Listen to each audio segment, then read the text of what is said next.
নমস্কাৰ। আজি লিপি আৰু পাঠ সমীক্ষা কাকতখনৰ অধ্যায় 4 মই এটা গুৰুত্বপূৰ্ণ প্ৰশ্নৰ উত্তৰ দিব লৈছোঁ। কিহৰ আধাৰত মধ্যযুগীয় অসমীয়া লিপিক বামুণীয়া, গড়গঞা আৰু কাইথেলী এই তিনিটা ভাগত ভাগ কৰা হৈছে বুজাই লিখক। বা কিহৰ ভিত্তিত মধ্যযুগীয় অসমীয়া লিপিক তিনিটা শৈলীত ভাগ কৰা হৈছে বুজাই লিখক। বা মধ্যযুগীয় অসমীয়া লিপিৰ লেখন শৈলীৰ বিষয়ে আলোচনা কৰক। বা আপোনালোকক যদি মধ্যযুগীয় অসমীয়া লিপিৰ ওপৰত চমুটোকা লিখিবলৈ দিয়ে তেনেহ'লে আপোনালোকে লিখিব পাৰিব মধ্যযুগীয় অসমীয়া লিপিনো কেনেকুৱা আছিলে মধ্যযুগত। উত্তৰ লিখিব, মধ্যযুগীয় অসমীয়া লিপিক সম্প্ৰদায়গত আৰু ভৌগোলিক আধাৰত বামুণীয়া, গড়গঞা আৰু কাইথেলী বা লহকৰি এই তিনি প্ৰকাৰৰ শৈলীত ভাগ কৰা হৈছে।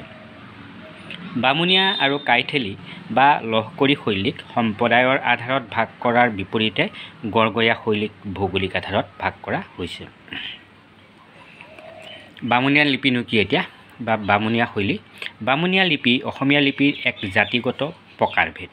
বিশেষকৈ ব্ৰাহ্মণ সম্প্ৰদায়ৰ লোকসকলে মধ্যযুগীয় অসমত সংস্কৃত পুথি-পাঁজি লিখা আৰু নকল কৰা কামত ব্ৰতী হোৱা বাবে এই লিপি শৈলীক বামুণীয়া লিপি বোলা হয়। বামুণীয়া লিপিত অসমীয়া আৰু নাগৰী লিপিৰ সংমিশ্ৰণ পৰিলক্ষিত হয়। এই লিপিৰ অ, আ, হ্ৰস্ব উ, ক, গ, ঘ আদিত দেৱনাগৰী প্ৰভাৱ বিদ্যমান আৰু এ, ঐ, ও, খ আদি আখৰবোৰ সম্পূৰ্ণ আধুনিক অসমীয়াৰ দৰে। বামুণীয়া লিপিশৈলীৰ পৰৱৰ্তী সময়ত বৈষ্ণৱ শাস্ত্ৰকাৰসকলকো প্ৰভাৱিত কৰিছিল। বামুণীয়া লিপিশৈলীয়ে পৰৱৰ্তী সময়ত বৈষ্ণৱ শাস্ত্ৰকাৰসকলকো প্ৰভাৱিত কৰিছিল। এতিয়া গড়গঞা লিপি কি বা গড়গঞা শৈলী কি? গড়গঞা লিপি ভৌগোলিক আধাৰত ভাগ কৰা শৈলী। মধ্যযুগত আহোম স্বৰ্গদেউসকলৰ ৰাজধানী গড়গাঁও কেন্দ্ৰ কৰি অসমীয়া লিপিৰ যিটো শৈলী গঢ় লৈ উঠিছিল তাৰ নামেই গড়গঞা লিপি। আহোম স্বৰ্গদেউ তথা ডাঙৰীয়াসকলে বুৰঞ্জীকে ধৰি বিভিন্ন পুথি-পাঁজি লিখিবৰ বাবে কিছুমান প্ৰশিক্ষণপ্ৰাপ্ত লোক নিয়োগ কৰিছিল। এই লোকসকলৰ লেখন ৰীতিয়েই সময়ত গড়গঞা শৈলীৰূপে পৰিচিত হয়। ডক্টৰ সত্যেন্দ্ৰনাথ শৰ্মাৰ মতে আহোম ৰাজধানী গড়গাঁৱক কেন্দ্ৰ কৰি উজনিত এই লিপিভংগীৰ প্ৰচলন হয় কাৰণেই ইয়াৰ নামকৰণ হয় গড়গঞা। গড়গঞা লিপিশৈলীৰ সাধাৰণতে মধ্যযুগত ৰচিত বুৰঞ্জী পুথি, পদ-পুথি আৰু অভিলেখসমূহত পোৱা যায়। গড়গঞা লিপিশৈলী ক'ত আমি দেখিবলৈ পাওঁ যে মধ্যযুগত ৰচিত বুৰঞ্জী পুথি, পদ-পুথি আৰু অভিলেখসমূহত এই শৈলী পৰিলক্ষিত হয়। এই লিপিৰ বৈশিষ্ট্য হৈছে আখৰৰ কোণ আৰু বক্ৰৰেখা স্পষ্টভাৱে পৰিচিহ্নিত।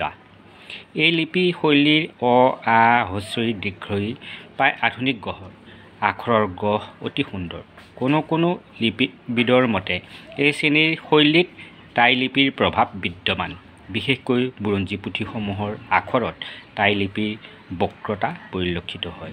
আনহাতে এই লিপিশৈলী সৰল, স্পষ্ট, সমৰূপৰ আৰু নিৰলংকাৰ। বিশেষকৈ গড়গঞা যিখিনি ব্যক্তি লিখিছিলে সেইসকল আছিলে আহোম সম্প্ৰদায়ৰ। বিশেষকৈ তেওঁলোকে টাই ভাষাৰ জ্ঞান আছিলে আৰু তাৰ ফলত কি হৈছিলে টাই লিপিৰ প্ৰভাৱো পৰিলক্ষিত হয়। তৃতীয়তে আহিলে যিটো কাইথেলী বা লহকৰি লিপি। কাইথেলীকে লহকৰি লিপি বুলি কোৱা হয়। কাইথেলী বা লহকৰি লিপি সম্প্ৰদায়তাৰ আধাৰত ভাগ কৰা লিপি। অসমৰ কায়স্থ সম্প্ৰদায়ৰ লোকসকলে পুথি-পাঁজি ৰচিবলৈ বা হিচাপ পত্ৰ আদি লিখিবলৈ যি লিপি ব্যৱহাৰ কৰিছিল তাকেই কাইথেলী বা লহকৰি লিপি বোলা হয়। উল্লেখ্য, নামনি অসমৰ কায়স্থ কুলৰ কিছুসংখ্যক লোকে লহকৰ উপাধি ব্যৱহাৰ কৰিছিল বাবে এই কাইথেলী লিপিক লহকৰি লিপি বুলিও জনা যায়, যিটো পণ্ডিত হেমচন্দ্ৰ গোস্বামীয়ে উল্লেখ কৰিছে। এই লিপিৰ বৈশিষ্ট্য হৈছে এই লিপিৰ হ্ৰস্ব উ, মূৰ্ধন্য ঠ আদি ওপৰৰ টিকনিডাল আৰু ৰেখাডাল আলংকাৰিকভাৱে বহুখিনি বঢ়াই দিয়া দেখা যায়। ওপৰত যি আছে এইবিলাক কি হৈছে বঢ়াই দিয়া দেখা যায়। তৃতীয়তে এই লিপিৰ আখৰৰ কোণবোৰ অতি স্পষ্ট। বুৰঞ্জীবিদ বেণুধৰ শৰ্মাৰ মতে পাকৰ সংখ্যা অলপ বেছি হ'লেও এইবিধ আখৰ মুকুতা যেন ফটফটীয়া। ডক্টৰ মহেন্দ্ৰ বৰাৰ মতে কাইথেলী বা লহকৰি এক অভিলেখিক শৈলী। আনহাতে এই লিপিৰ প্ৰতিটো শাৰী তথা প্ৰতিটো আখৰৰ জোখ সমান, যিটো আন এক বৈশিষ্ট্য। এই লিপিত শব্দৰ ব্যৱধান দেখা নাযায়। শব্দবোৰ একেলেঠাৰিয়ে লিখি একোটা ছন্দৰ পৰিসমাপ্তিত জ্যোতিচিহ্ন দিয়াটো এই লিপিৰ অন্যতম বৈশিষ্ট্য। কাইথিলি লিপিৰ চানেকি হিচাপে সুকুমাৰ বৰকাৰ্থৰ হস্তিবিদ্যান, ধম্মপুৰ, কিতাবত মঞ্জুৰী, ব্ৰহ্মবৈবৰ্ত পুৰাণ, শংখচূড়বধ আদি পুথিসমূহৰ কথা উল্লেখ কৰিব পাৰি।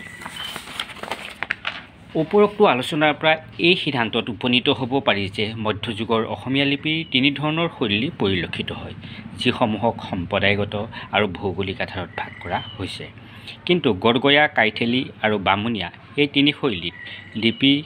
তিনি শৈলীৰ লিপিক সুকীয়া সুকীয়া লিপি বোলাতকৈ লেখন ভংগীৰ তিনিটা সুকীয়া ৰূপ বুলিহে ক'ব পাৰি, কাৰণ লেখক, স্থান আৰু সম্প্ৰদায়ভেদে আখৰৰ গহগতিৰ পাৰ্থক্য থকাটো নিতান্তই স্বাভাৱিক। এনেদৰে আপোনালোকে লিখিব।